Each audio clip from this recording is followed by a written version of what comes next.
Okay guys, we're back and we're ready to put the computer inside. So for that you're going to need pretty much any motherboard would work. You just want to make sure that it either has a Core Duo processor on it, running at least 1.5. This one's a 2.5. So, you know, it's a really good one. 2 gigs of RAM. You need a hard drive, power supply, and your buttons and joysticks as well. To connect the joysticks and the buttons to your computer, you're going to need an iPad. There's a lot of ways to do it, but the easiest way to do like this kind of setup is to just get an iPad, because there's like a lot of hacks where you like hack a keyboard, a controller, like a whole bunch of things you could do, but this is the most standard way and easiest way. So you want to make sure that you have the P2P input, and I mean, you could also get a USB adapter for it, but it's just easier to just have these. So yeah, that's what you need. So as you can see, we have this, and it's gonna be Mario theme. We have yellow and black. I was gonna use white, but my girlfriend said it didn't look good, so we're gonna use the black so it doesn't blend into the box. Even though it is gonna have a sticker, so we're probably gonna, we might change these, so we're not sure right now. And you have your micro switches right here. So this is what they look like when they're pretty much done. So yeah, that's what you're gonna need.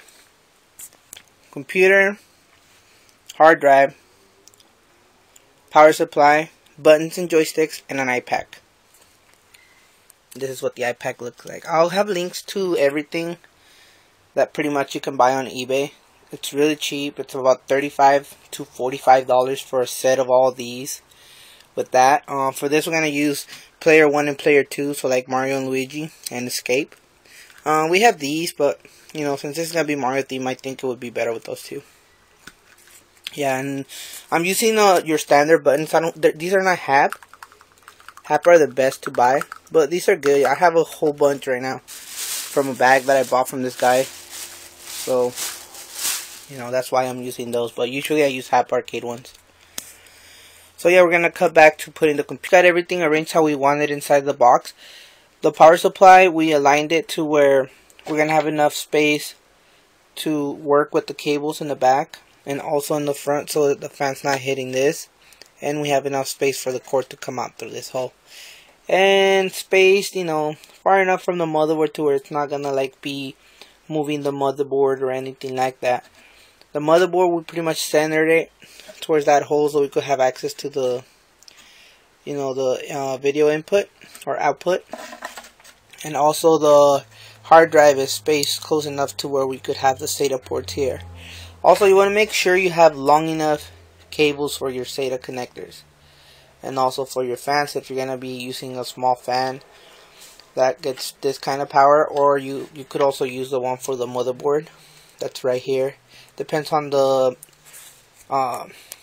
you know, the end of your fan that you're going to be using for the whole box itself, because you are going to need a little bit of ventilation because you're actually boxing this in. There's enough space for this to get air through here and through here, but you also want to, like, you know, this, like, you want to have another fan. That's what I'm trying to tell you, so it stays pretty cool in here. Also, if you can get this fan kind of close to this so the hard drive doesn't overheat that much. Well, it shouldn't overheat on you, but it's better to have a fan on the hard drive itself.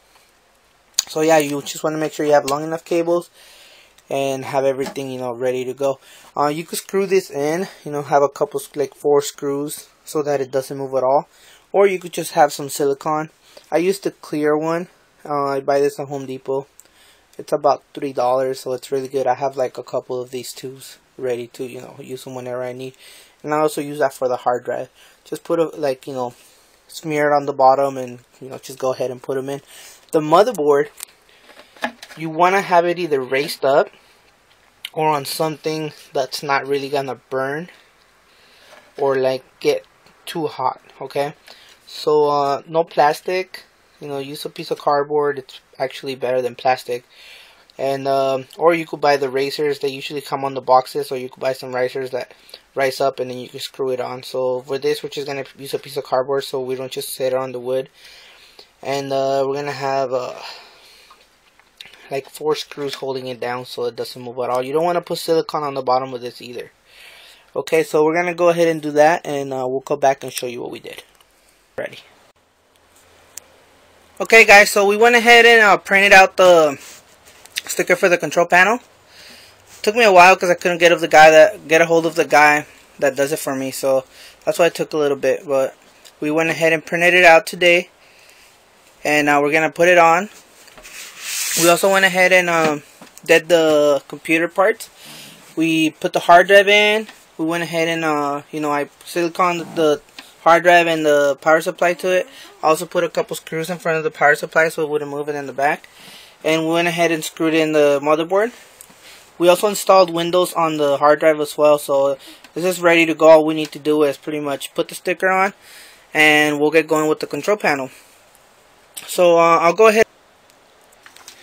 Okay guys, so now we have the sticker on, and we went ahead and put the buttons on it as well. We decided to go all yellow, just to go with the theme a little more. They kind of look like coins, I guess.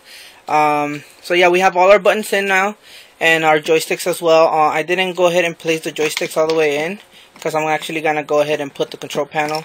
I'm going to wire it, and it's kind of hard to flip the panel with these things on. So I'm going to go ahead and take them off after the video, and then we're going to go ahead and cut over to the wiring of the control panel as well, so you guys can see that. So this is what it looks like.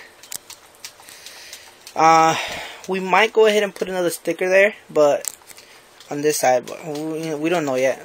Depends on what the guy wants, because this is actually for a guy I'm doing right now.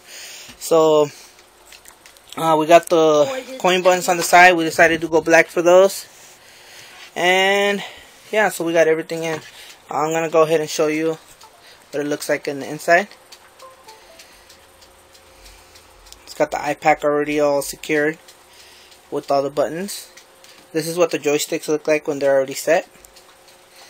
So yeah, so we got everything in, and we're gonna go ahead and also put a fan on that big hole that you see right there, and we'll cut back to the next video will be about wiring the control panel, how to do that, and I'm gonna show you exactly how to do it, because a lot of people ask questions online how to do this, and I'm gonna go ahead and show you.